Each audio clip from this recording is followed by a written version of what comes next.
We are back, Rob. It's been a week off away from the NFL, and we are back in action. Rob, how was your week off break? How'd you feel? It was absolutely wonderful. It was good to be able to reset a little bit, especially after they canceled the Super Bowl. It was really disappointing. We didn't get to watch a Super Bowl this year. Hopefully they'll have a Super Bowl again next year. They played Rob, and the Seattle Seahawks ended up winning it. I was gonna say I'm not sure if both teams played. Yeah, one did, and it was Sam Darnold, Seattle Seahawks. I don't know about the Yeah. Sam Darnold part, but he did what he had to do to get that game done. Um, Yeah, so it was what it was, but it was a good week off. I actually got to go back to Rhode Island for a few days, celebrate my sister's wedding, which was a lot of fun. I got to see a little bit of snow and get out of there before the record-setting snow and back in sunny and warm Texas. and man, and then your story was really funny because while they're worried about a blizzard over here, you actually had to mow your lawn here in Yep, Texas. it did need to be mowed, that's for sure. And then I made sure to send another video today of the chickens wandering around in the yard in the sun. Did But yeah. did you let your New England folks know the kind of concerns that you have, like this mowing the lawn thing this time of year, and how awful that is? Because I'm sure they love to hear that right now. Yeah, it's tough. No, my dad may or may not have sent a middle finger emoji back in my direction, which was fair.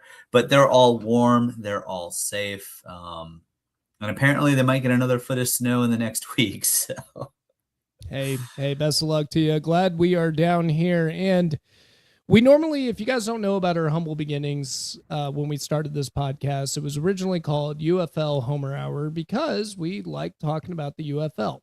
Well, I got good news for you, UFL fans. We are back. We are going to be talking about the United Football League, all that and more, just some of the changes. We're just going to touch base on some of the changes. And then next week, we're going to get into the details for sure.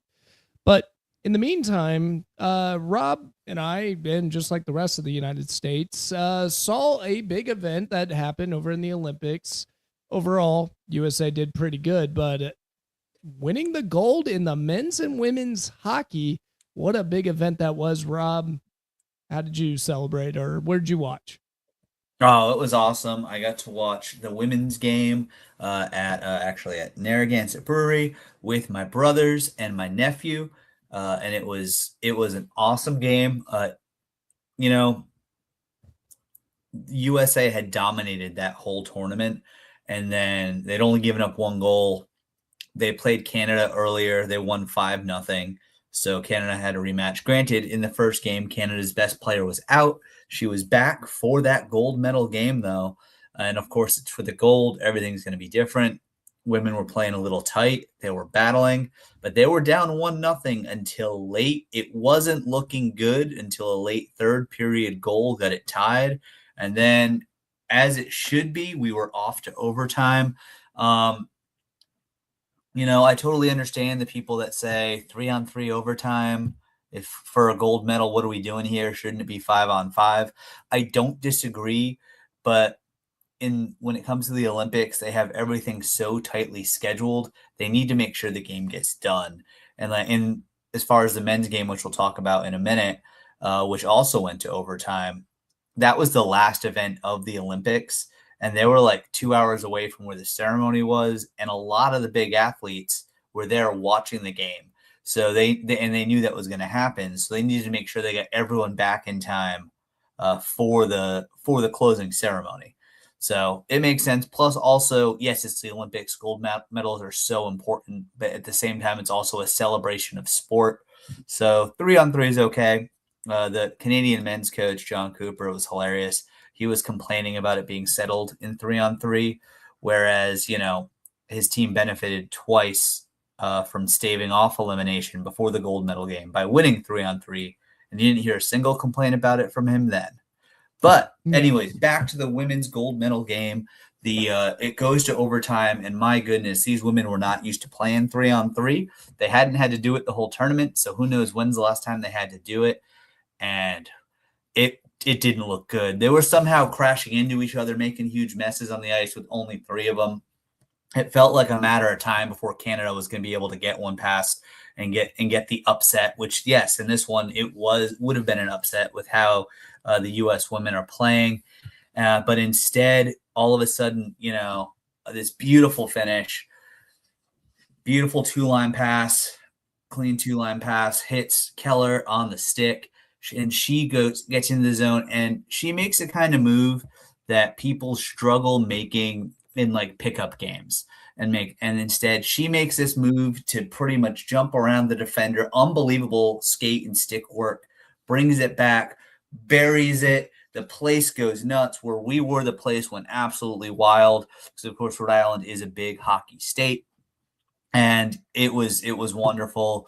We got the gold, which is great, and it continues what really has been, and it's a different story from the men's team. Dominance from the women. The women have this was the last one gold in 2018, but in every Olympics since I believe women's hockey started, which is Nagano in 1998, the U.S. women's hockey team has scored a medal. They always get a medal. It's not always gold, but they always get a medal. That's impressive. Canada and the U.S. are worlds ahead of the rest of the world when it comes to women's hockey, and it showed, and the two best teams balled out. What were your thoughts on that women's game? I'll be honest, I didn't really watch too much of the women's game. Nothing on women playing hockey or anything like that. That's not what I'm getting at. But I just happened to miss it because it didn't hit my zeitgeist to go run it on, turn it on. Plus, was that game? Was it on Sunday too? No, it was you were probably working. It was the middle of the day on Thursday. Yeah, and that's one thing that just bothers me about the Olympics. Obviously, you got it in Europe. You have to cater to Europe. But I was a little upset with the men's hockey. I know it was the last event. I was just figuring they could do it a little later in Italy, to help out Canada and the USA. But no, I definitely saw that last goal, and that was a sick goal. And I don't know too much of the history of the women's hockey, but congratulations, women. Thank you, going out there, representing our country and doing what they did, because that was a hell of a gold medal to go out and go get. And, just the beginning of what was going to be a great weekend with the USA men's hockey as they go out there doing it too. And I think the coolest thing about women's hockey is the fact that they, there's not really a big professional women's hockey league like there is in the NHL, and it's growing. It's growing. It's growing, but it's just they seem to do really well every single match, like you were saying on the history. So I'm proud of our women. Thank you guys so much putting it on the line, especially with our rival that is Canada in the sport that they have. It's always fun seeing a big win. I did catch the men's match. And boy, when you hear that lineup of the Canadians come out, you're thinking we don't have a shot in hell winning that game. When you're talking McKinnon, you're talking McDavid, Celebrini, who's hitting the scene really quickly for the San Jose Sharks. And for us to pull that off like we did was amazing. It's not the 1980 upset. We know that. We have a really good hockey team, especially Hellebuyck, the goalie for the USA. But still very impressive when you're going against that kind of lineup. It's not an easy win, and you got to fight it out and do what they did there. That Brody goal, man almighty, I could watch that again and again. I've been pulling that up on my phone where he flips up the puck to get over the stick, fights the sticks to get it into knock it into the bottom of the goalie. Was amazing. Mm-hmm. And once he hit that, I was all in. Great hockey match. I mean, it was essentially all-star hockey, except in this all-star game, right, they're playing their hearts out because they're trying to represent their country. And yeah, I'll tell you what, hockey's got a good thing going here with this USA versus Canada thing, because the rivalry is definitely starting to pick up. And if Four Nations continues, which I imagine they will next year, this rivalry isn't over, and it's a fun rivalry to watch. As much as we make tease about Canadians, we love Canadians, but you know, Yeah, it's good to it's get these it's wins. It's good to get these it's wins. great to get these wins. And a couple of key questions for NHL players have been answered. Connor Hellebuck stood on his head in this gold medal game. Without him, they don't win the gold. And the last few years, Hellebuck has been collecting all these regular season awards. Super dominant in the regular season, but and he plays for the Winnipeg Jets, leading them to top seeds. And then he gets into the playoffs and just he struggles. He falls flat and he doesn't deliver, and the Jets don't get to advance deep. Well, so if you're a Winnipeg Jets fan, you didn't get the gold, but the consolation prize is you saw your guy, the guy that you're going to need for them to contend with the Stars and the Oilers out west. You saw him stand on his head.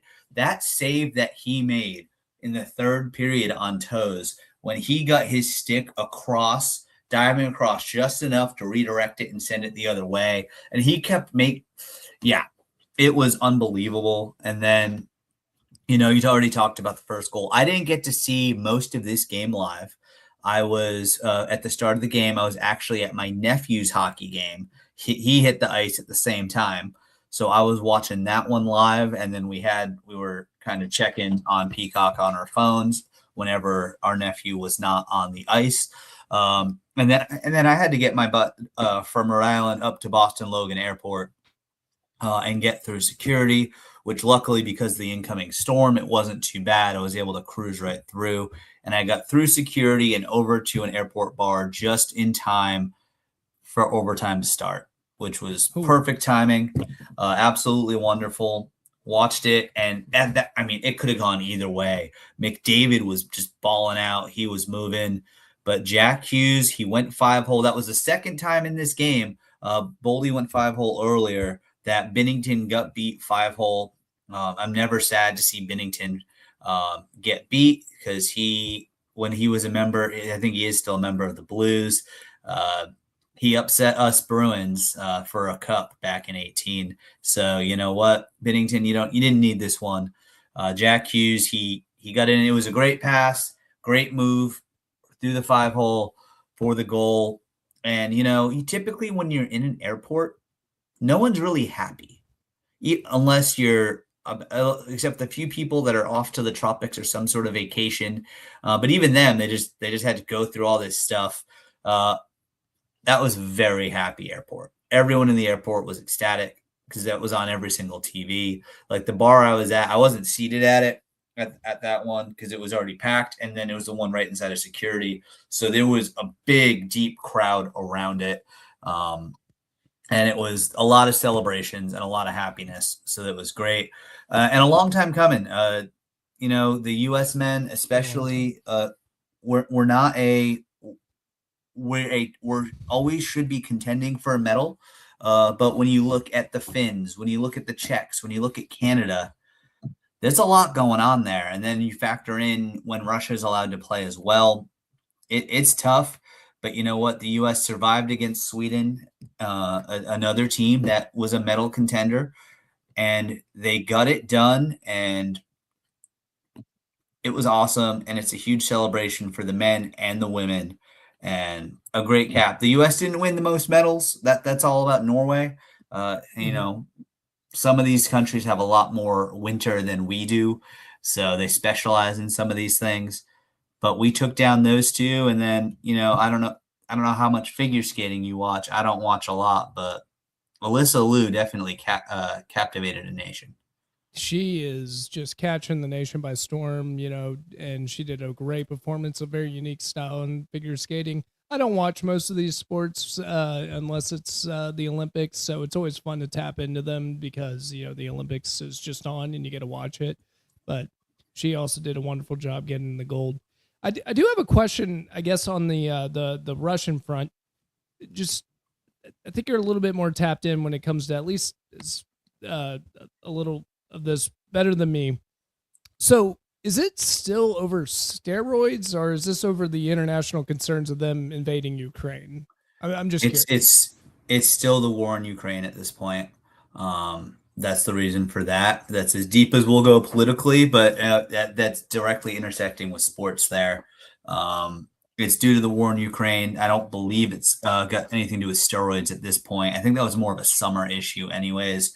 But some of their athletes are still able. They're still the Olympics allows for an avenue and for individuals to get through. And if they can qualify, they can compete as an individual. But they don't get to wear their country's colors. If they win a gold, they don't get to hear their country's anthem. I think they just play the Olympic anthem. So there's still an avenue for those that were working, and dedicating their lives to these medals, that if they can qualify and get in, they can be in as an individual that is not tied to a country. Yeah, and it just really is awful because it's based off political choices that the Russians are doing, and whatever the case may be. I just think it's so unfair to those the hockey players that represent Russia. There's so many good Russian hockey players all throughout the NHL, and they have a heck of a hockey team as well. And I miss the rivalry. I miss Russia versus United States, or Russia versus Canada, or whatever the case may be. So I hope that gets resolved at some point real soon, and that in the war itself, I guess. But I think it's unfair for. I think it's just unfair to those players because like you said, the individual sports, they have an opportunity to go in. They don't really get that opportunity when it comes to hockey because it's a team sport, and it's just awful that they don't get that. But big win for the USA. I'm really happy for them. Good job on you boys. Good job on you women. Great job to go get that win. And that Hughes story was really cool too. The Hughes brothers doing what they're doing. What a crazy family. It's amazing what they're doing. And it's fun. Yeah. And for those of you that enjoy women's sports, if you loved women's hockey, get into the PWHL. They're not necessarily in season right now, but that is a great league and it is growing, which is awesome. They actually did some tours around the country. And Nick, you might have a new Dallas team to root for soon. They sold out multiple nights in Dallas when they were there on tour, and they did it. They went to different areas and they wanted to see what the response was, to see, hey, do we have a market here? I wish they'd come to Austin and played in Cedar Park. That would have been amazing. I would have been there. But Dallas may have earned itself a spot in that growing league. And women's hockey is a real fun watch. So is men's hockey. If you're excited about men's hockey after that one, all those players that you just saw in that game, they're all playing for top teams that should be making the playoffs or competing for the playoffs. And we're starting to get there. The playoffs are only a couple months away. So it is prime time. If you want to get into hockey, get into it. We are going to be mostly UFL focused going forward. However, we will have a Dallas Boston sports segment going forward. And I'm sure with the I'm going to tell you the Mavs. I'm sure we'll talk some Mavs, but the Stars are going to be contending for a cup. So we'll be talking about them. The Bruins have a chance to sneak into the playoffs. We'll be talking about them. So you'll still hear about some hockey from us going forward. And then it's just as a general human interest story. If you don't know anything about Alyssa Liu, look it up. She's a good story in an age and an era of social media kind of gone wrong, pressures being too much, taking a step back, doing something for herself and on her own terms, and showing why she's the best. Yeah, her story is really cool too, and the fact that she doesn't seem to even have that much pressure on what she does. I like what she said. She's like, it's no different than a musician going out there performing for their fans. They're not trying to win anything. They're just doing a performance. And that's the way she viewed it. And that's the way she got the gold, because she does not let any pressure on her back at all. She just enjoys the moment and has fun. And man, she exemplifies that when she's out on the ring too. So congratulations to her too. And big Olympics for the USA. I'm really happy how we represented. Thought we did pretty good. And of course, cap it off with a nice gold win in the hockey match. Sorry to the Canadians. I know you guys are upset, but we got one. We got one on you on this one. So Rob, we are Yeah. So that was a little bit on the Olympics, but let's go ahead and kick it over to the UFL. We got a lot of news to go through, and we do have this new Homer headlines segment that we're going to introduce going into it. And let's break down what's going on right now with the UFL.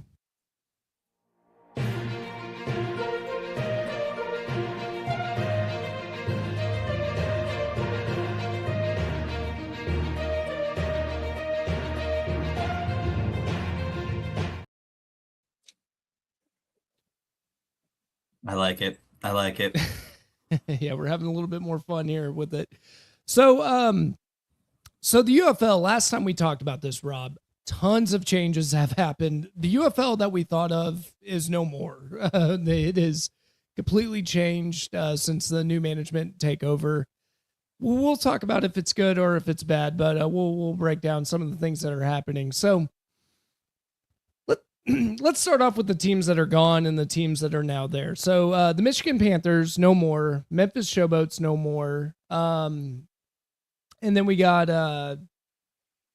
they're gone. And then I'm missing one more. Dang it. What is it? Arlington Renegades moved over to the Dallas Renegades. Houston Roughnecks moved over to San the Antonio. Houston Gamblers. San Antonio is no more as well. And let's start off with those three teams. So how do you feel overall about those three teams leaving? It makes sense, and when you really look at it, with Detroit, they yes, they had a good team. Well, Michigan, sorry, they had a wonderful team, a very competitive team, but they couldn't draw a crowd, and they were playing in a big stadium, which we'll talk about the stadiums in a little bit. So it made so much sense. Memphis, oh my goodness, that was the dumpster fire of the UFL last year. It makes sense to reset. And San Antonio, when they were winning a couple of years ago, when they were drawing, but when they don't win, they don't draw. And then when the Renegades are able to draw a decent amount for what it is, and you got that Houston market right there. I don't hate it. I don't hate it. The moves that were made needed to be made. And now with Mike Repoli coming in, I think that is a fantastic addition, big time. If he didn't come in, I don't know if this league gets all the way through this season. I really don't. But he's come in, he's injected some life, he's trying new things. Jerseys are changed. We have almost all new head coaches except for the defending champ, and we have new markets that probably make a little bit more sense. And there's even a few changes on the schedule that I think they're dipping their toes in that are going to be good. He was constantly out there like, hey, fans, tell me what you think. Tell me what you think.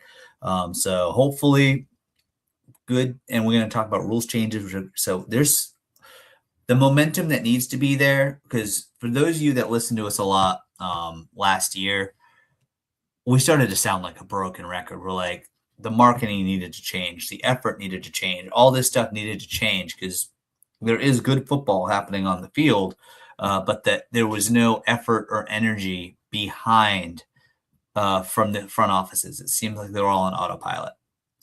That energy's back, and I think we got ourselves what's going to be an exciting season. Yeah. I'm a little weary with change just because I do believe in consistency with leagues. One of the biggest things about sports is history. History starts developing over time with these leagues, and that's how the stories are starting to made. And I am a little concerned with that going in, that you lose teams like the Michigan Panthers or the San Antonio Brahmas, which had a pretty good following. Last year they were one of the good ones.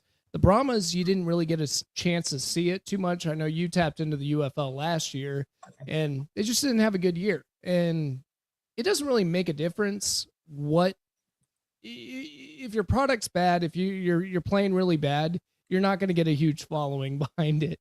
But before that, San Antonio represented their team very well. They showed up at the games. There's a huge fan base, and same with the Michigan Panthers, who had a really good year. But at the same time, you're right. I mean, they just didn't show up too much at the stadium, and that was a big concern going into this. Is the stadiums are just way too big for these teams. And I've got the breakdown of all the changes they made on the stadium. So, for instance, like the Michigan Panthers moved over. Now they're the Columbia Aviators that are playing at a soccer stadium, historic Crew Stadium, which holds 20,000 people. The Memphis Showboats moved over to the Louisville Kings, and they moved over to the Lynn Family Stadium. That's got 15,000 or 15,000 fans over in that stadium. San Antonio moved over to Orlando Storm Inter and Co Stadium. That's got 25.5 thousand. This is one of my concerns. I've seen teams play in Orlando and they do not perform well. Orlando is not a great market. They don't seem to show up. So we'll see how that comes out, but I am very concerned with it. That is also where Repli is based, though. So it's interesting. You know, Dwayne Johnson, he lent the San Antonio franchise the Brahmas, like, because he is, if you follow WWE, he's the Brahma Bull, blah, blah, blah, blah. So that was kind of almost like his signature franchise. And now Mike Repoli's come in, he's removed that signature franchise, sent it to Orlando, and now that's kind of his signature franchise. And he showed that by making the coaching switch that he did, which we'll get into. But I think there's going to be a lot of effort put into the Orlando franchise succeeding. Yeah, so I would imagine. I imagine they would, but sometimes it's hard to move an an unmovable object, and I just don't know if Orlando's just bought in on sports. I know even Magic, the Orlando Magic Stadium just doesn't perform the best out of all the other NBA teams, and it's a concern that I have with the UFL. And I just don't know. I think you could be and should be concerned about that, but they have a way, and stick with me here, to almost make it like the Vegas of the other leagues. Those Vegas teams always get huge draws because people are coming in from out of town and they want to see their team while they're in Vegas. Well, what else is in Orlando, Nick? Disney World, Disney, and then of course Epcot, and then you got Universal Studios, right? So you have all that stuff going on. So there's people constantly coming in. Most of your games are on weekends, which is when a lot of people are coming into town. If the marketing teams do their job right and pricing makes sense, you might not have the biggest steady crowd, but you should be able to, because they've been running around all day. They've got sunburn. They want to go sit down. The parents don't want to focus on the kids too much. Put them in a spot where they're good to go. They can relax. Give them some hot dogs, have a beer for the adults, watch some football. You get a chance to take that traveling market that comes in every weekend and get them into a stadium. Yeah, your logic is sound, and I think that's been the logic of trying to get these professional sports teams in Orlando from the very beginning. It just doesn't seem to work. I don't know, but we'll see. I hope I'm wrong. Obviously, I'm pro UFL, but I'm a little concerned with that. I will say you just talked about this. I call it the city of bits, or Orlando. They just have a lot of gimmicks, right? They got Disney World and Universal. Well, same with the Arlington Renegades, who Arlington, famous. I call it the city of bits when it comes to Dallas because they got Six Flags, they got Hurricane Harbor, they got the Cowboys Stadium, they've got the baseball field. And the UFL just jumped in and said, no more Choctaw Stadium. We are actually going to move you over to my hometown, Frisco, Texas. And they're going to play in Toyota Stadium in Frisco, with which holds 20,000. It's a pretty legitimate stadium. So, I've got no denying that. My question for you, is that easy to get to? And will that be a better watching experience? You know, the better watching experience, I think Toyota Stadium is going to be really good. I've got nothing wrong with the stadium. And then on top of it, it's in the middle of a square with a bunch of different bars. And unlike Arlington, it's not, Texas Live. It's actually like local bars in the area. That's smart. Where you can go to. We're going to sort of like, so yeah, I want to make it happen. We got to figure it out. We should definitely figure it out. So it's sort of like if you were to go to an Austin FC game here. There's a lot of local stuff right around. Nothing too commercial. Yeah, well, okay. I should be I mean, careful. it It's is Frisco, Jerry. Texas. It is Frisco is the town that Jerry built, but It was built before that, and it was really commercial. I'm telling you, before that, if you know anything yeah. about Frisco, it's just very suburbs. And that's actually part of my concern with it too. A lot of families are out there in Frisco, Texas. There's really not too many, I don't think it's going to be a raucous scene at all. I don't think you're going to have a bunch of people in, like single guys or whatever, just drinking, having a really good time. I think it's going to be more family oriented. The cool thing about Frisco, though, that in that specific location is there's a bunch of apartments in the area. So if you got nothing to do, walk over to that stadium, pay $25 a ticket, and watch a hell of a football game because it is good football, for sure. E- yeah, FC Dallas averaged about 11,000 fans per home game, Which, I mean, compared to which Austin is down to FC, previous years, but they were doing renovations in the stadium. yeah, they built So, some shade around it. But compared that to Austin FC, I mean, it's not even close. It's not even close. It's not a good. It's just not the best area for sports. I don't think. It's yeah, very family, Austin very FC almost suburban, doubled that. easily. Oh yeah, yeah. Yeah, Now I get it. averaged 20,000. Austin has the advantage though because they have no other professional sports to go to. So this is it. This is Mhm. all you can do when it comes to Austin and Frisco.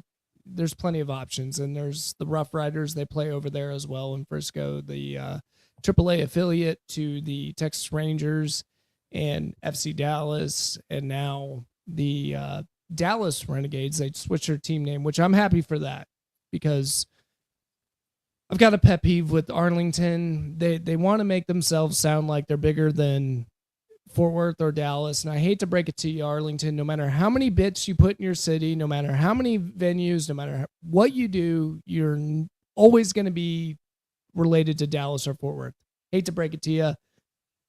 Every single time, there's some arguments that they should be called the Arlington Rangers for the Texas Rangers, and I'm going just quiet down. Heck, they're in Texas. It's fine. Yeah, and the name doesn't stick. And the name doesn't stick. It's based off the, Texas Rangers. And then the Houston Roughnecks are also going to a stadium I'm very familiar with. So they moved over. They're now called the Houston Gamblers, and they're over at the Shell Energy Stadium, which is in a badass area of Houston. This is a good move. This is a good move. This is in the heart of Houston. It's in Edo area, real close to the ballpark for the Houston Astros, and I love this move a lot. Beautiful stadium too. It's got 22,000 seated over there. The move seems to be, Rob, we're all moving over to the soccer stadiums. We're going to try to make the stadiums feel a little bit more full than they should. All Smart. right, and it's long overdue. You've been packing Detroit Lions Stadium to, which has what, It looked 70,000 could be empty. fitting in there. It looked so empty because they also weren't drawing very well, and there was times you'd pan around and you're like, I don't think there's 2,000 people in this stadium.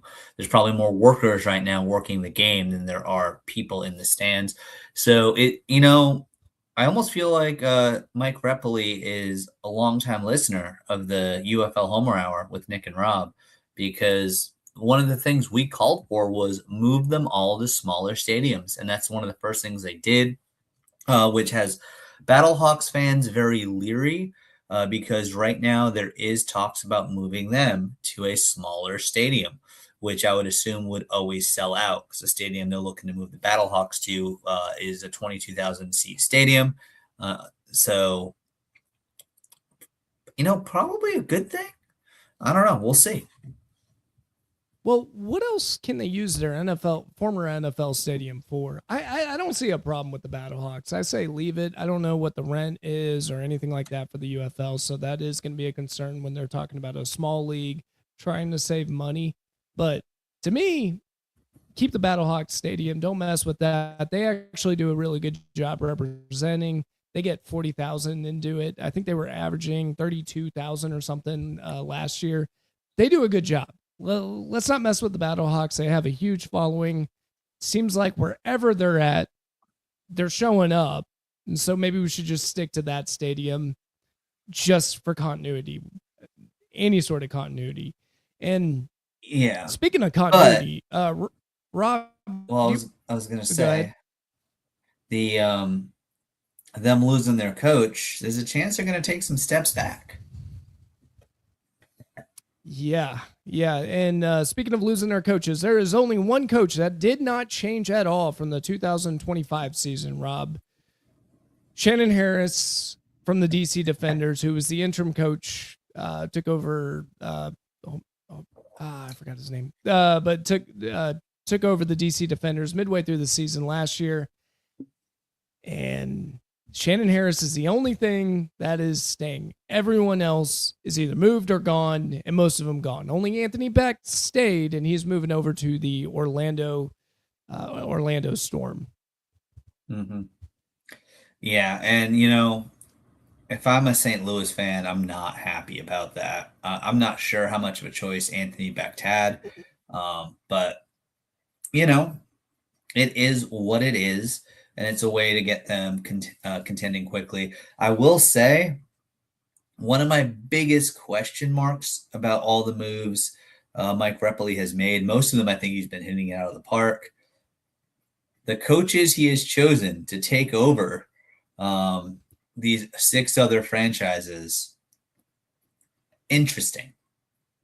Very interesting. So Skip Holtz, let's start with the Birmingham Stallions. Skip Holtz is no longer there, who is a hell of a coach. He ended up taking a break after he basically stepped away. That's what the news reports are saying. Whether he was told to step down or not, we just don't know. I feel like they were all forced out. It felt like a force out to me too. I agree with that. And Skip Holtz just currently no job, nothing announced. And they're going to replace him with AJ McCarron, a former quarterback for the St. Louis Battlehawks. No head coaching experience, but he's going to take over the Birmingham Stallions. Skip Holtz to me was like the Nick Saban of the spring football. This guy was a hell of a coach, always cared about the process, great at grooming players to get into the NFL.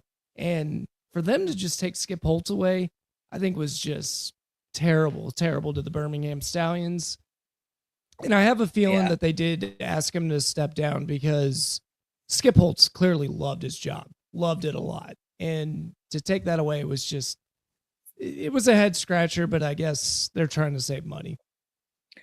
Yeah, and then y'all as we go through them, you'll notice a theme with the new coaches that they chose. But the AJ McCarron one was, I mean, yeah, the local connection makes sense, but it was still wild because he was in the middle of a race for attorney general and decided to drop out of the race to take this job.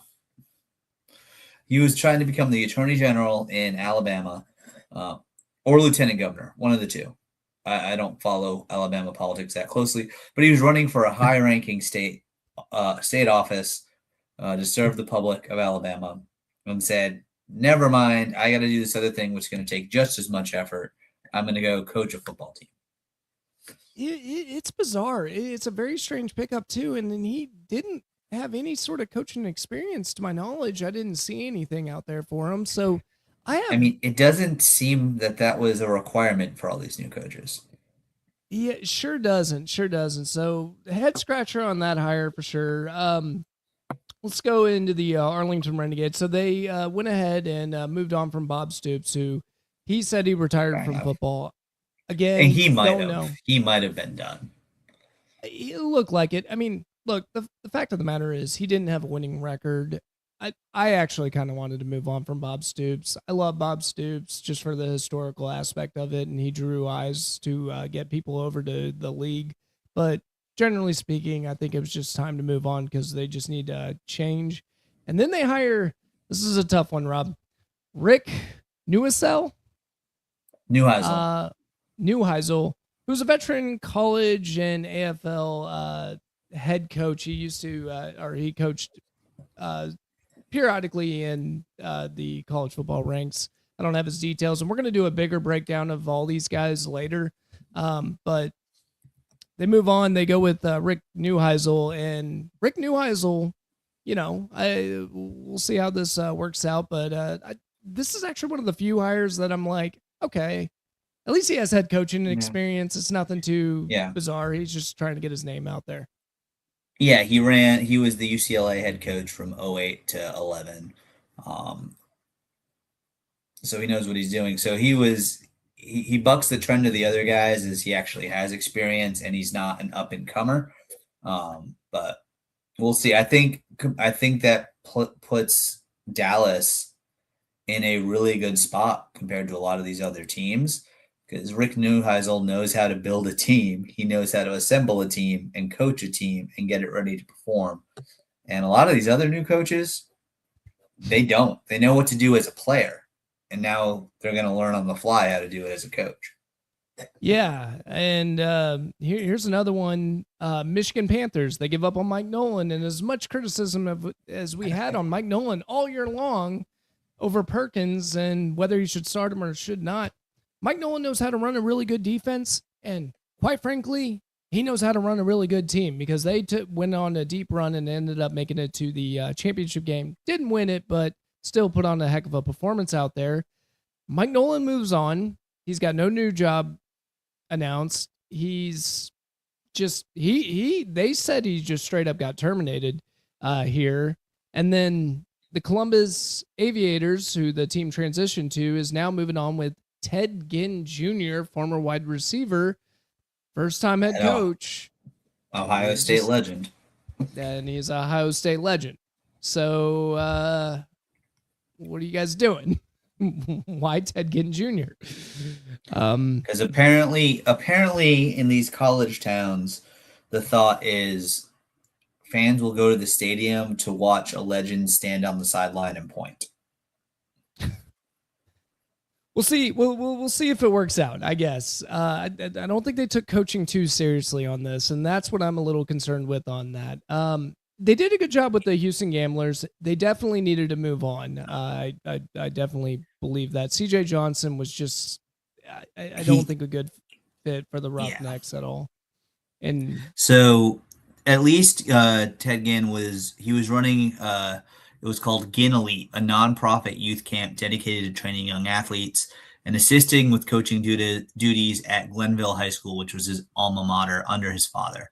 So he's got some ability to understand what it means to run a program. You're talking about I don't know. So I think this is a big jump. This is a big jump.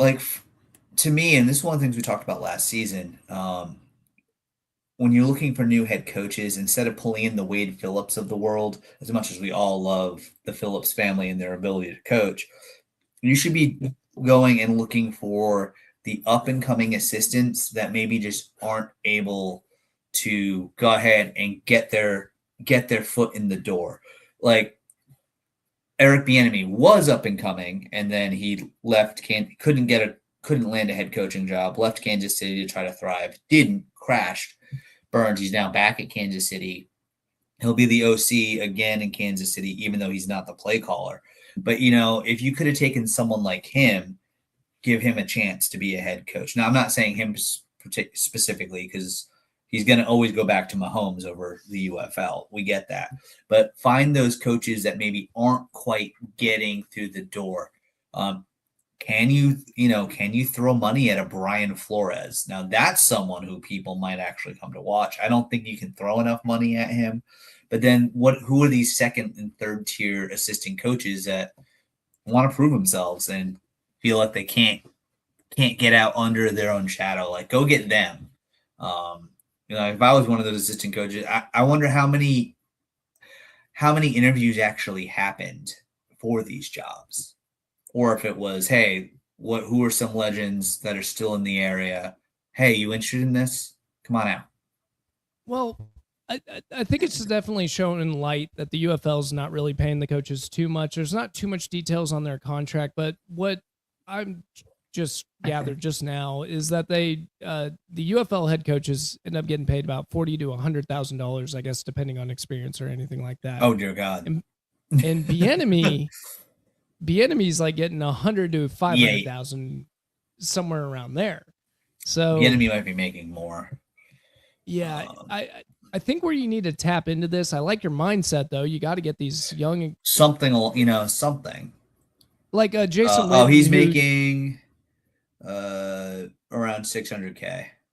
yeah, well, like I'm thinking like a guy like Jason Witten, who just recently got the tight ends coach over in Oklahoma, who is Yes. trying to get into the NFL. I think if Hmm. Jerry, Jerry's going to hire him as soon as he gets a chance to. He's going to take advantage of that. He Yeah. loves his boys. So, Yeah. Jason Witten, though, Brian. if you get into the UFL, you could Yeah, prove yourself as a head coach and then get a shot, direct shot as an NFL head coach. for sure. People like that. People like Um, that, I think, is who you're targeting. Brian Flores makes 6 mil a year in his current job.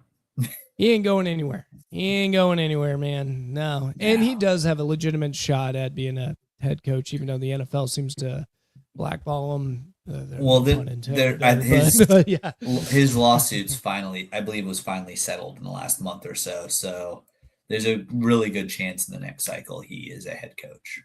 Yeah, and he deserves to be. He's a heck of a coach. And I think he did nothing wrong in Miami.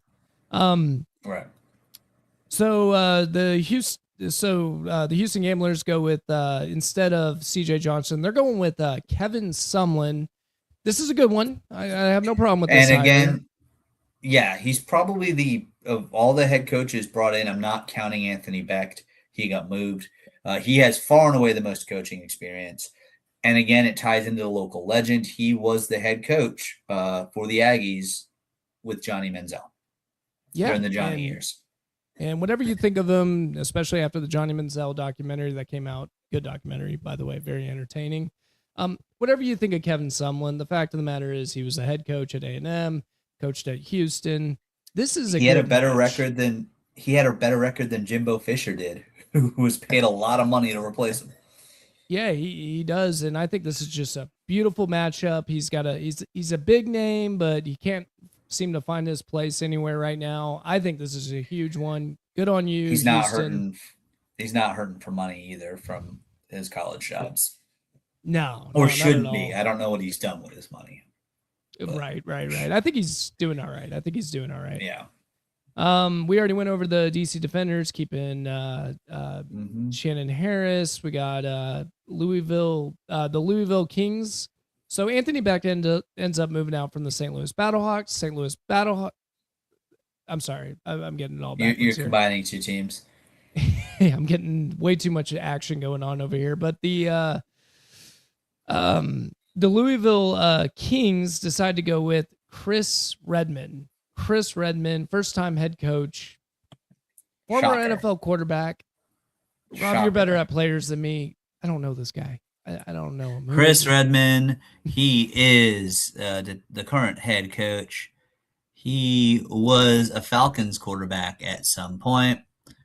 That he was primarily a backup early in his career before earning starts, including notable performances in 02 and 03 with Baltimore. Okay, it's starting to ring a bell. And then he spent 5 seasons in Atlanta where he would start multiple games, again, mostly as a backup. So he was a solid backup who could win you a game here and there. Let's see what his coaching experience is besides obviously no head coaching experience. Yeah, no head coaching. First time head coach. Let's see. Has he? Okay. He Sell me. was a coach for the last 6 years for up to 6 years until 23-24. As at the Christian Academy of Louisville, he was an assistant slash quarterback coach. I'm assuming that's a high school. Yes, But it he was an was. assistant at a high school, and you made him a head coach of Yep. a professional football team? I mean, Ted Ginn was running a youth camp. I don't know what. I Um, don't get these AJ hires at all. McCarron was running for office. I'm excited about a lot of the changes that have happened Makes no in the sense to me. UFL. I am very scared about the play quality and game quality that we're going to get with the coaches that they brought in, and the um, if the Dallas Renegades, the Houston Gamblers, right, Yes. and the DC Defenders aren't far and away the three best teams. We'll see what Becht can do in Orlando, in a new location. But like those, but add in Becht because he's the best. I know he doesn't have the championship to go with it, but he's probably the best head coach in UFL/spring football history. This iteration of the last like 5-6 years, not back in the 80s or whatever. So those four teams with veteran head coaches, if they aren't dancing circles early in the season around these other squads, I don't know what we're doing. Yeah, especially for the Dallas Renegades because they have an experienced quarterback too with Luis Perez. So they should do something with this. We talked I have about a a little book with to give you. I'm good on the book. Orlando I might give it to you Storm, anyways. and we already talked about it, but Orlando Storm taking on Anthony Becht. So he leaves the St. Louis Battlehawks, and the St. Louis Battlehawks pick up Ricky Proehl, first time head coach, again, former NFL wide receiver, ex Battlehawks assistant. So he does have some UFL experience. He's not a head coach, but I think they're trying to just even out the playing field on coaches. So they move Anthony Becht.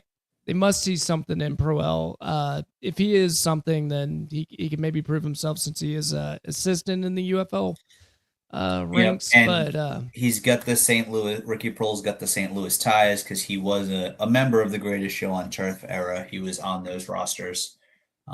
So local legend tie. But man, moving Anthony Becht away from the St. Louis Battlehawks, I think is just a crime. I think is a crime. That's the worst one. I don't know if he had much of a say, but at the same time, for him, he's making a good salary. I would take a salary in a heartbeat. But he moves to Orlando. Yeah, you're losing your fans, but better weather, no income tax. The owner probably asked you as a personal favor. And he went ahead and moved it. They're going to try to push the Orlando Storm. I will say Orlando Storm should actually end up playing pretty well. Anthony Becht, it doesn't matter which quarterback you give him. Anthony Becht is a heck of a coach. He builds quarterback-friendly offenses. He makes boys into men anywhere he goes. They play hard for him, and I think he's going to do phenomenal wherever he goes. So those are the big coaching changes, and as we mentioned, there is a plenty of changes that are happening in the UFL. I do want to get into my little concern though. Is the biggest concern I have with all these changes going on in the UFL, moving stadiums, moving teams, without that consistency that the league was starting to somewhat develop.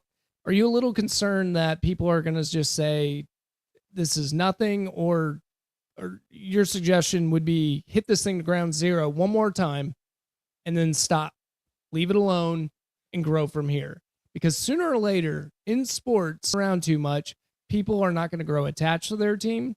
They're going to be concerned that they're going to be leaving. And I'm just a Dallas homer. That's the only reason why I followed the Renegades. That's the only reason why I followed the XFL when it first came out. It's just because I heard Dallas had an NFL team, and I was like, I'm in. Let's do it. A XFL team, and said, I want to watch this. If they took that away from me, I'd still do the podcast with you, Rob. I have no problem with it, but my heart would lose a beat. And I feel like a lot of fans ended up losing a beat, especially the Michigan Panthers. I feel like we'd still talk UFL, but it would shrink for sure. Yeah, which is fine.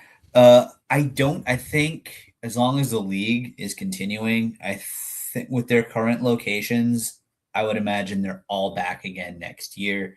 We'll see. The biggest question mark, honestly, is probably Birmingham. They're going from they were struggling to draw as it was, even though they had a big winner. And now they're going from someone that can produce winners and produce some pretty good quarterbacks to a quarterback that's got a national title. And yeah. He comes from Alabama. He's an Alabama guy. But Alabama fans aren't going to show up to these like mid-afternoon games if they're not winning. So I would say I would imagine they're going to give at least 2 years to the new locations. The only one I would say right now that's potentially on a hot seat to move is going to be Birmingham. Yeah. Because Yeah. they And were slated to move, but there was a big the hardcore fans had a big movement and big moment to get them to stay. Granted, this happened before Skip Holtz was announced as leaving. I mhm. think I think if they announced no Skip Holtz first, when they knew Skip Holtz wasn't coming back, Birmingham might not have a team this year. It might be in, well, I don't know, another Florida location. Yeah, and it was on the hot seat of moving. Same with Houston. I'm glad they didn't move because, well, specifically Houston, just because of the market over there. And Birmingham, they did have such a backlash that I really liked from the fan base. But you nailed it. It's up to them now. You got to start showing up, guys. You have to start showing up. We see your following on Twitter or X or whatever you want to call it. It's out there. You just need to be at the games. And you had great winning football teams. There was no excuse not to be out there for that, and they didn't show up in previous years. So hopefully this year they step it up. I don't like the cheap. If they're just expecting AJ McCarron to come in and him just being AJ McCarron, and that should get Alabama fans to go to this game, I don't like that. I don't like that at all. I hope he can coach. Is my point. Because I don't think people are going to buy in. You can put Eric Crouch coaching for a team, and I'm a big Nebraska fan, but you can put Eric Crouch onto one of the teams I cheer for, and I'd be happy for the first game and not care after that if he keeps on losing. So hopefully AJ McCarron steps it up, does really well. He's got big shoes to fill, because Skip Holtz is a legend in spring football, especially in recent memory. Yeah. So we'll see. Um, we'll see. I think we just because it's something that fascinates us, we dove a bit more into the head coaches than we were planning to. But I believe the last thing that we want to talk about, I know we're at the hour mark now, so I don't know if we want to save it for next week or if we want to dive into it now. Is the rule changes that actually came out today? Let's go ahead and do it, Rob. Let's go ahead and do it. We Let's got do it. 5 people watching. Let's entertain these 5 people, okay? Legendary. And then, of course, obviously, yeah, we're live right now, but this is still going to get cut up and put out as one of our weekly pods by our amazing producer, Nick. Are you an aspiring producer out there watching here in YouTube land? Do you want to do something for free to work on your skills? Hit us up. Hit us up, yeah. I'm having fun with it though, so I have no problem to Yeah, fill in no. those shoes until then. Yeah. Yeah, you are fantastic at it. It's great. I love all the work that you do. So I want to scroll through. I've got some thoughts on this stuff, but let's scroll through what the rule tweaks were. We're going to first, I'm going to save the one I think is possibly the most controversial for last. So first off, they've gone ahead and banned the tush push, short yardage play. I'm fine with that. I mean, if in the NFL only 1 to 2 teams can run it functionally, there's no need to do this also in the UFL. And also the UFL with these other rule changes and with what they're trying to do, they're not trying to have they want exciting plays. They want things that people are going to clip and share. That's not going to happen with a tush push. Yeah, So, and you could argue that the tush push shouldn't really be legal in the NFL based on the rules as they are, and it's not. So I'm fine with that. No tush push. Yeah, I have no problem with it, and I think you hit the nail on the head. They're just trying to make it more exciting, as we are going to find out with these other rules that are coming out. But good on no tush push. I'm okay with it. That's fine. NFL, I make an argument because they don't need eyeballs like the UFL does. So I'd make an argument for the NFL. But if you're trying to just make the sport aesthetically pleasing, go ahead, do what you got to do to make it better. I'm okay with it. No tush push. Gotcha. Cool. So the next one that I want to talk about, I'm trying to find a better list here. But the next one I just want to briefly mention is going to be, again, it's not going to be too revolutionary here. Got to go back to my correct link. We're talking about the changes to points after touchdowns have been adjusted.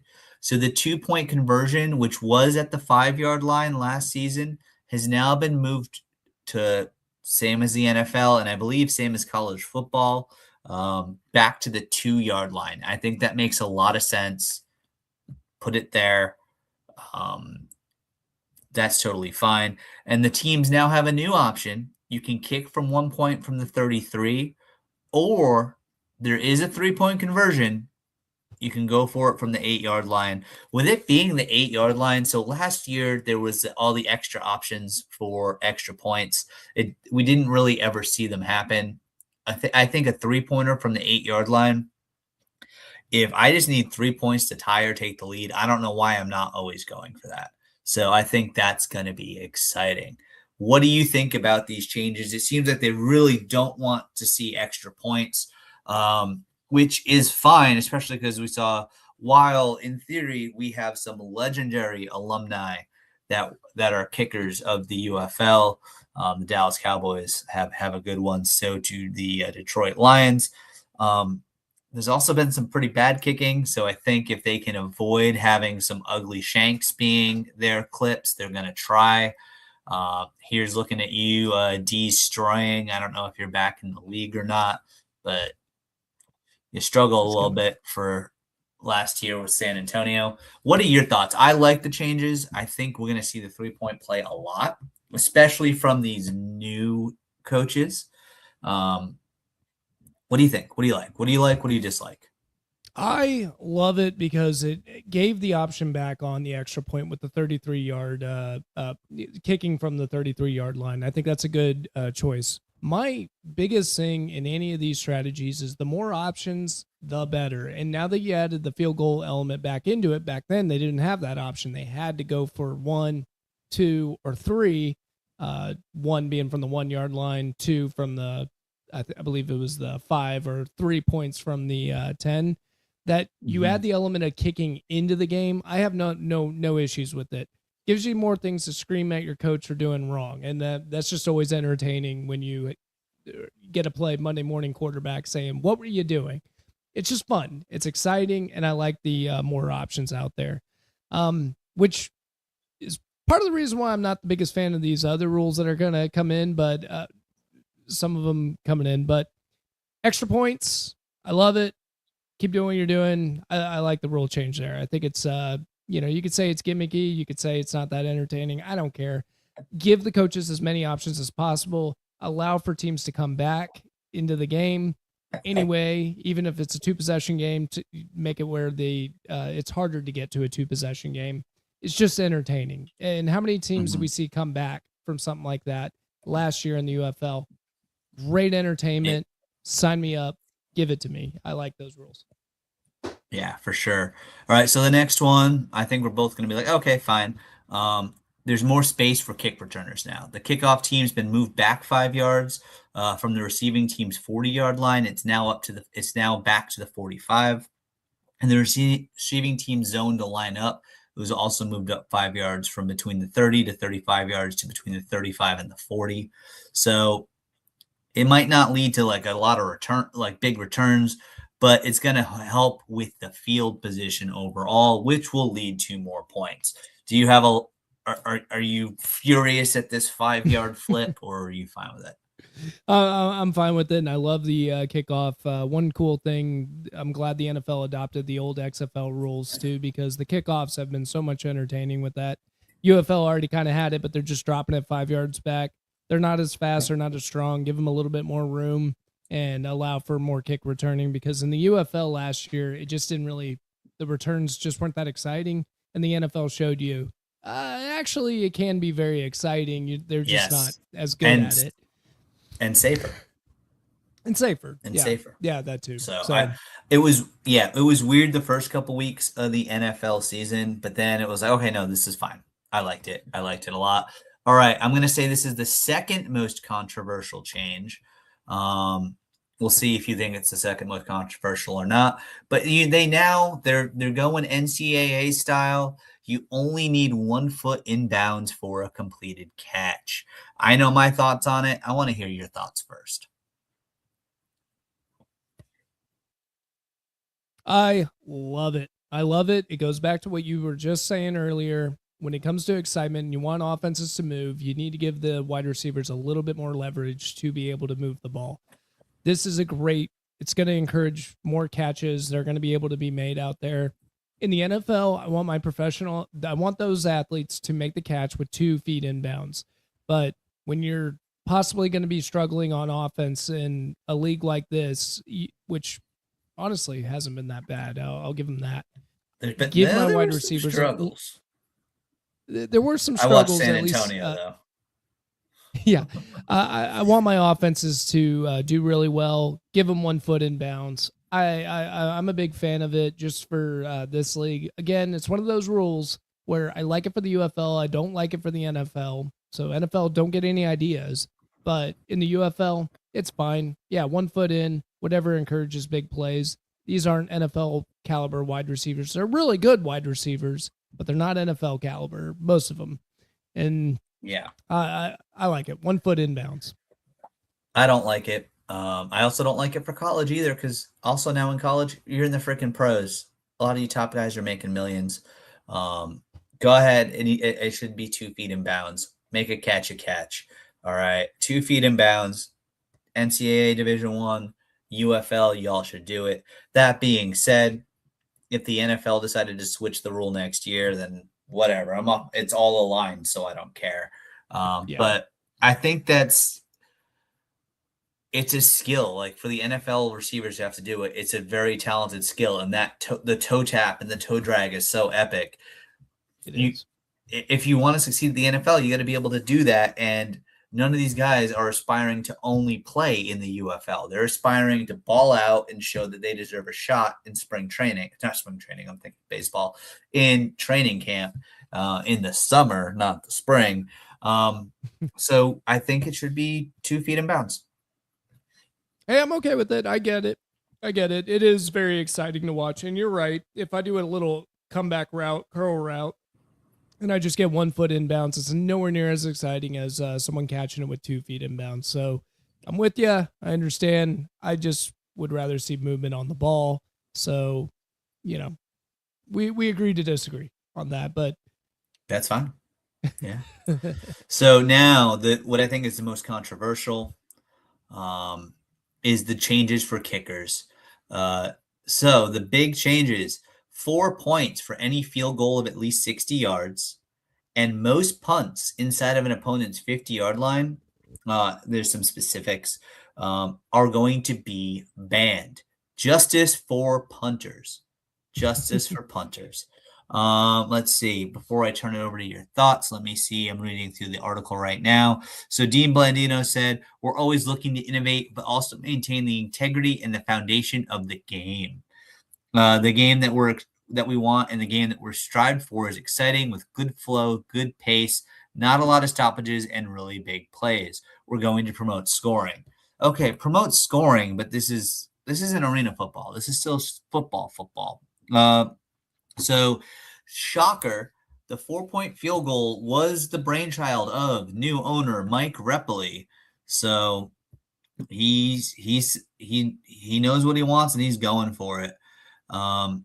So yeah, that's going to be that. So punts inside the 50 are going to be allowed after the 2-minute warning in either half. So if you're inside 2 minutes and you decide to punt it, that's going to be allowed. What are your thoughts on this? I've got thoughts. Let me stick to the punting one after the 50-yard line. Modern football, you're going for it 90% of the time anyway. And then if you're in field goal range, then the question then becomes what? I'm going to go for it on 4th down, or I'm going to kick a field goal, which is accepted in this provision. So you're really just arguing from what? The 50 to the 30, that little 20-yard section. And then outside of that, it doesn't even make a difference whether they. So, and if it's 4th and 1, they're going to go for it anyway. So Right. I don't. There.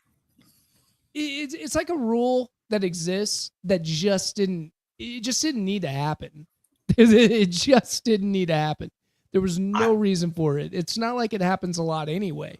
Punting within that range in modern football. I do wonder if this is going to force teams to keep two kickers on the roster, because now if your kicker's having a bad day, you can't hide and play. And say your kicker's having a bad day, but your defense is doing good.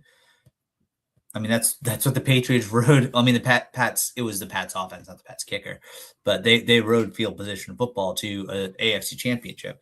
So Yeah, now you're saying that you're not allowed to do that. So you're forcing kickers are going to have to ball out or get out. I don't think there's a need for it either. I don't hate it. It's good for I kicker kind of do. development, I guess, but also it wasn't necessary.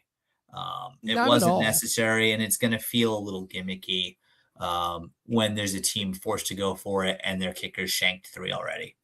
Yeah, and it goes the opposite of what I just said earlier. You want your team, you want your coaches to have options, plenty of options. Give them as many options as possible so we can yell about something here on Monday morning. So you're taking away those options, and now they're forced to make certain decisions based off that rule. I think it Yeah. was waste of time. It was a waste of a time rule, and it's going to be real weird when we watch it. I'm not a fan of that one. Not a fan of that one. The next part, Yeah. though, is really interesting. The 4-point field goals from 60 or beyond. What are your thoughts on that one, Rob? I don't like it. I don't. Because here's the thing. Yeah, you're getting the excitement. You're trying to capitalize on the excitement of Brandon Aubrey and these big leg kickers and what they can do now that they're able. So I'm assuming also the UFL is going to allow kickers to work on their balls for a while, because that's the change. That's the big change that happened is NFL kickers weren't kicking fresh balls. They were kicking conditioned footballs that they had worked on and massaged and got to do just what they wanted to do. That was a big change, along with diet or exercise, strong legs, blah, blah, blah, blah, blah. So this will backfire and almost never be used if the UFL kickers aren't allowed to do the same thing with their balls. Yes, I know I keep saying their balls. Everyone can be an adult in the room. We all know what I'm saying. I Um, won't. I but but yeah, no, there's I don't like it. I don't like it at all. You are penalizing defenses for being good. Plain and simple. You're penalizing defenses for being good. And you've put a ton with these two rule changes. You put a ton of value and importance on the kicker, on the field goal Mm-hmm. kicker, which good for them. Field goal kickers have rights and feelings too. But you're penalizing the defense. So, in my opinion, if you want a 4-point play, that should be for the shorter field goals. Your offense is marched all the way down, they got stymied. If you're kicking a field Ah, goal from like the 10 or between like the 0 to the 20, make I see that what you're worth saying. 4. Then like the 20 to like the 35 or 40, make that worth 3. And then beyond that, make it worth 2, make it worth 1. Because that's like we're seeing it in the NBA now that over since Stephen Curry took over, it went from the 3-pointer was, oh, that's a really hard shot and not a lot can do it, to, oh, wait, they're all specializing it. And it's almost like teams are like, the point in basketball is to penetrate, get to the hoop and score. But Mm-hmm. you're being rewarded for not being able to get to the basket because you can hit a 3. So it's Yes. the same concept here.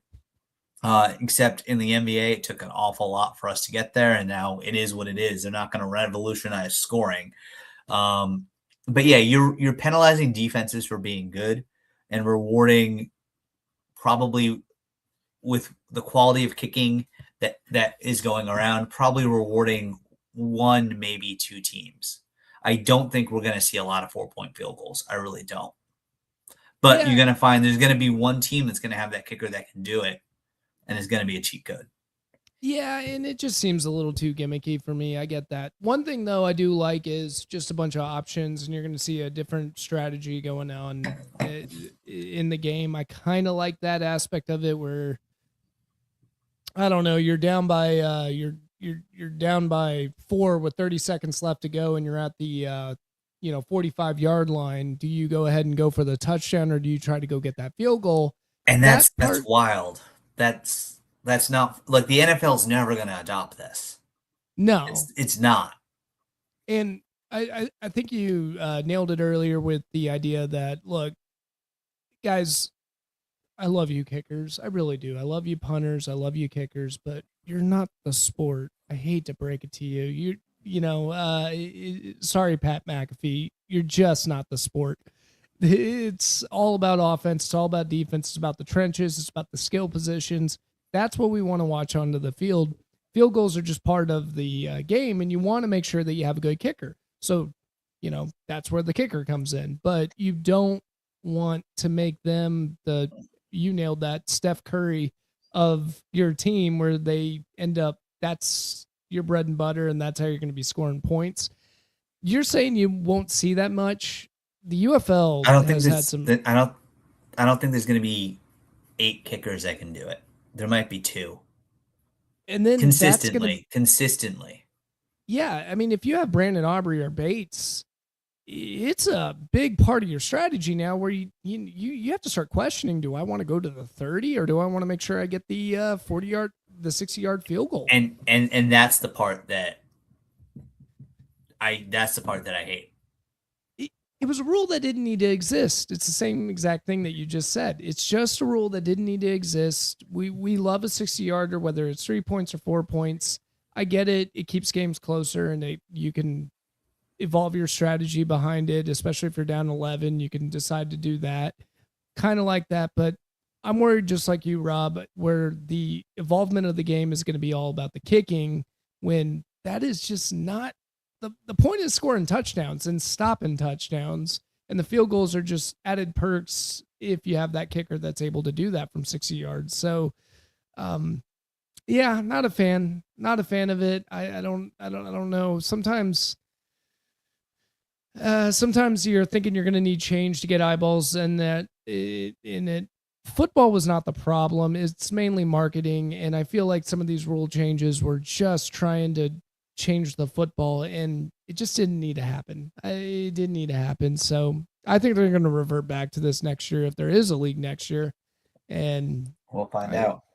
Yeah, and I'm worried about them changing the rules mid-season, because if they do stuff like that because they realize it's not going the way they want it to, that's when you got a bush league right there. Yeah, I don't think they can do it with the punt, but I could see them do it within the first 2 or 3 weeks with the field goal thing. That's fine with me. Yeah, I guess. I don't know. I don't know. I hate changing rules in the middle of the season. That's just bush league stuff. So I say stick to it, and if it ends up being a problem, then yeah, get rid of it. But I don't think you need this. I don't think you need the 4-point play at all. And I like what you said earlier. Maybe reward offenses if they get to the 20 and they get into the red zone, but they can't score. Maybe that's where you get your 4 points. That was an interesting take. I didn't think about that, and it makes a lot more sense, because it rewards good offense who might not be able to get into the end zone, but just good offense that can get down on the field. You need to give them more points, but it's weird. It's going to be a weird league for sure. But I can't wait, Rob. I can't wait. I'm excited to watch our Dallas Renegades, right? You're hopping on board? Our Dallas Renegades. San Antonio's gone. They were the closest team to me. As much as I really loved watching the DC Defenders last year, and longtime fans will know that they really became my team last year. I really liked how they played. I liked Tiamu. I liked what Shannon Harris did.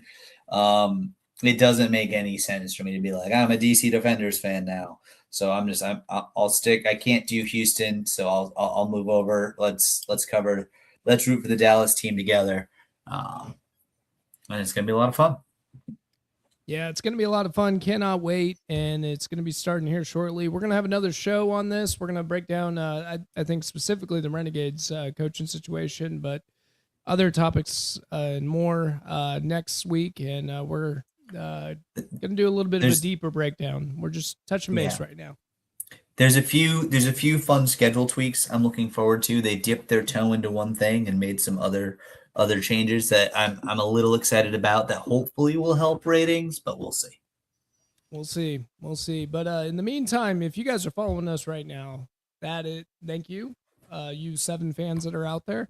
Appreciate you guys following us along. Rob said it earlier. We're gonna cut it up. We're gonna post it as a regular video and a podcast as well. But Rob, what are the other elements where they could find us? Yeah, so we are the Nick and Rob Homer Hour. We're focused on UFL Homer Hour right now, but the Nick and Rob Homer Hour, we talk Dallas and Boston sports and the UFL. And because it was Olympic season, we had to talk some Olympics, right? So you can find us if you search at Nick and Rob Homer Hour on any of these platforms. You can find us on YouTube. If you're watching us, good job. Scroll down, hit like, hit subscribe. We're also on Instagram. And we are also on X and Blue Sky. So go ahead and find us on all those platforms. Go ahead, give us a follow, and share with your friends. If you enjoyed what you listened to, if you know you've got a friend that, maybe you listened to us from the NFL and now we're talking UFL, and you've got that nerdy friend that was talking about UFL, share that with them. Share the pod with them. Get excited. Join us. We're going to have our famous live watch-alongs for some of these Renegades games throughout the season.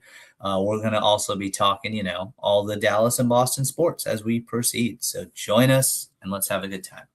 Yeah, it should be a good time. Please like, please follow, and until then, we'll see you next week.